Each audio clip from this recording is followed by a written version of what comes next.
These days all I do is walk, and I do some lightweight training with dumbbells, which doesn't seem to be very much to actually compare with some of the people you've interviewed. However, if you look back over my athletics and my sporting interests, I was very interested, even from a very young age, in keeping fit outdoors, and my parents had caravans in Porthcawl, where the largest sand dunes in Great Britain were at the time, and I spent a lot of my childhood running, jumping, climbing around in the sand dunes, which probably gave me a good foundation for exercise and also my fitness.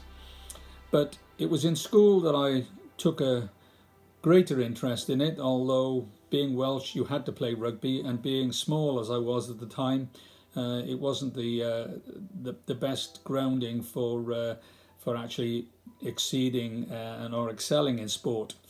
And so it wasn't until the age of about 16 or 17, where I'd grown 5 or 6 inches in that year, that I discovered that I could run a bit, and I actually then broke the school record for 100 yards in my final year in school, and broke it from 10.7 for 100 yards to 10.2.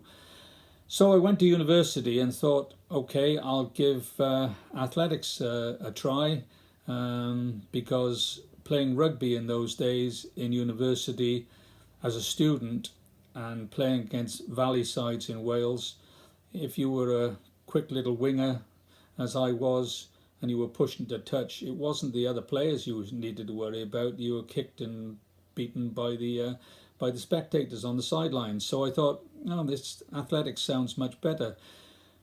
And I was fortunate enough to actually bump into Lynn Davies, who in 1964 became the Olympic long jump champion and one of the best sprinters in Great Britain. And fortunately for me, I started training with him, became his training partner, and as you can imagine, that sort of accelerated my progress quite a bit. To the extent that in 1966, I had been encouraged to move up to 400 metres by the man in charge of sport in the university, a man called Tom Hudson, who went under coach Bath RFC, and was a former modern pentathlete who had also been to the Olympics. And he told me, you're going to run 400 metres, to which I replied, no, I'm not. I said, I'm far better at 200. He said, no, you're not. So we actually came to an arrangement where I tried to run 400 metres, and he used to run behind me, kicking me up the backside if I wasn't running hard enough or fast enough. The result was that in 1966, with the attention of Lynn and Tom, I was selected to go to the Commonwealth Games in Jamaica. Never having been on an airplane before, I thought, this is great fun, better than playing rugby. And so I decided to actually continue with athletics and go on and do a postgraduate physical education course in Loughborough University. Again, fortunately for me, a lecturer in Loughborough at the time was called Robbie Brightwell. He was a member of the British Olympic team again in Tokyo in '64, and was a British record holder for 400 metres. Again in Tokyo in '64, and was a British record holder for 400 metres. He also showed me and improved my ability, so that in 1967 I went to the World Student Games in Tokyo, and then fortunately for me again in 1968 I qualified and was selected to run for GB in the Olympic Games in Mexico City. I wanted to continue on with that and was hoping to go on to Munich in '72, by which time I'd have a lot more experience. But unfortunately in '69 I suffered quite a bad knee injury and an Achilles tendon injury, which eventually cut short my athletics career, and so I retired in 1970.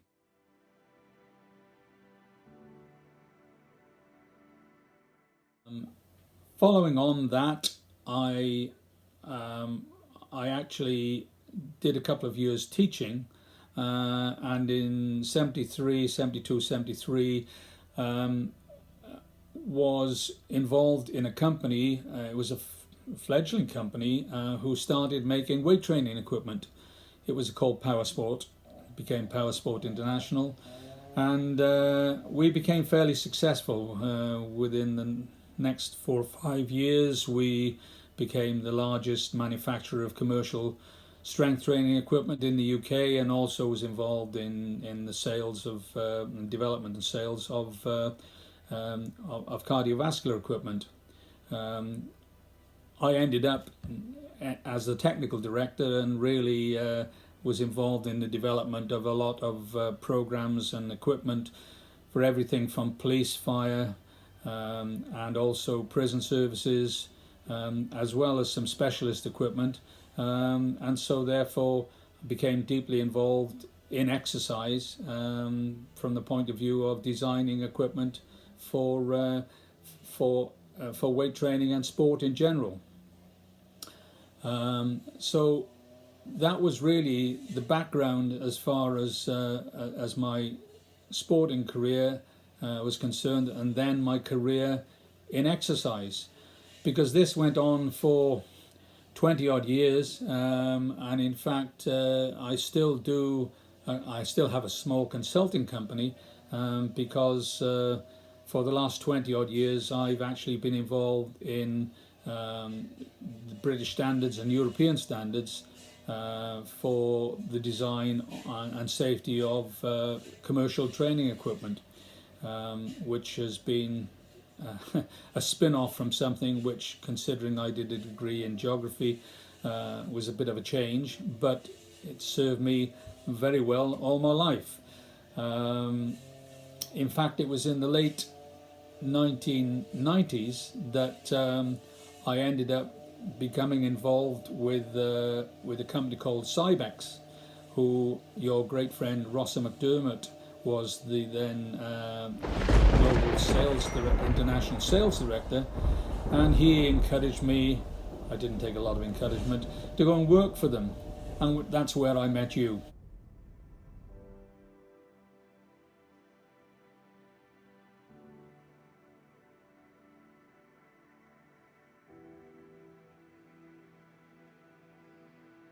Now, obviously, sport and exercise is closely allied to food, or eating well.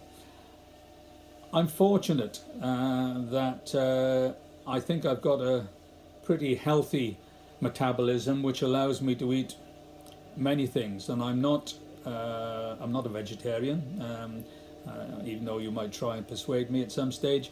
I eat meat, fish, vegetables, and I've always been fortunate enough that my weight has never prevented me from eating the way that I want and as much as I want. As I say, it's probably to do with my metabolism, because if I didn't have such a sort of an efficient and rapid metabolism, many friends have said I'd probably be about 90 or 100 kilograms, whereas I've always kept my weight at around probably around about 70, 75 kilograms when I was very active, and certainly even up to the age of 70, my weight now is still just below 80 kilograms.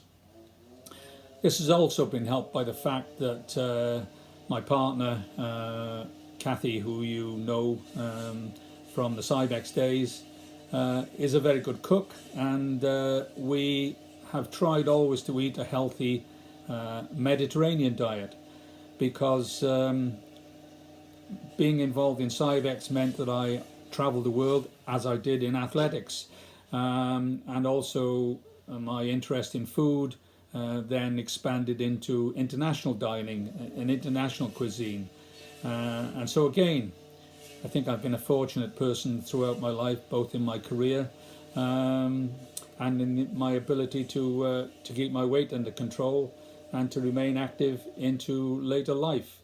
This is something which I don't think I'm actively practice, but I do allow myself to try and eat healthily.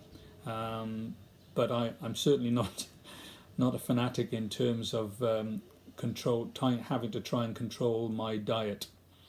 I am interested in food, and I enjoy food, and I hope to continue enjoying food for at least the next 5 or so years, or maybe longer.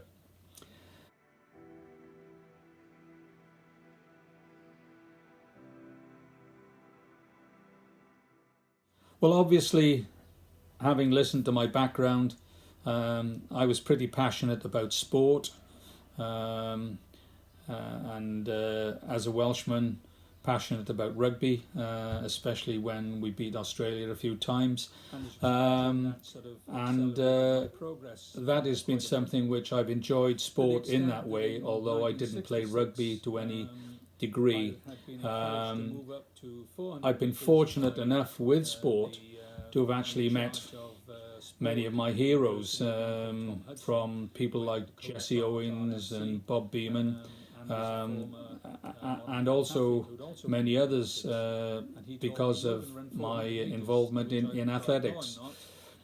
And so my passion was obviously sport, and also many others because of my involvement in athletics. And so my passion was obviously sport and athletics, but as I've grown older, that's changed. I've actually always been involved in music. I love music. I still play in a 50s, 60s rock and roll band where I play keyboards and piano. We are older than the Rolling Stones, but nowhere near as talented, and nowhere near as well paid. But it's been great because 4 of the 6 of us in the band went to school together, and we've known each other now almost 60 years, and so we had a chance to have a bit of practice, not that we rehearse at all these days. So music is also a passion of mine, and it doesn't just extend to rock and roll. It's fairly broad, because Kathy is a great singer. She did a lot of shows, so like a semi-professional shows, musicals, from The King and I, to Sweet Charity, and to Chicago, etc., etc. So she was involved in that, and obviously I've got to learn and know more about that. My passion is also my grandchildren, of which I've got 3. Also, not forgetting my 2 sons, one of whom swam in the Commonwealth Games for Wales in 1998 in Kuala Lumpur. And the other one, in his teenage years, was a much more promising athlete than me, but decided not to pursue that, and has now gone into the law. Not as a policeman, but as a solicitor.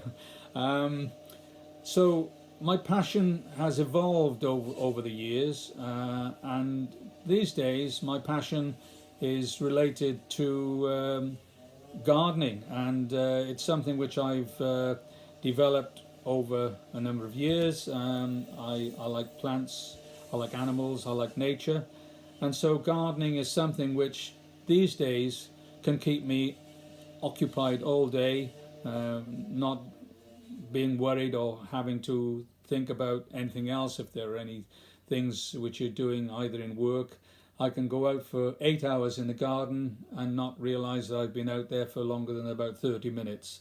And so that's great. Having that as a passion is something which I wish to continue, and I hope we'll do so for many years to come.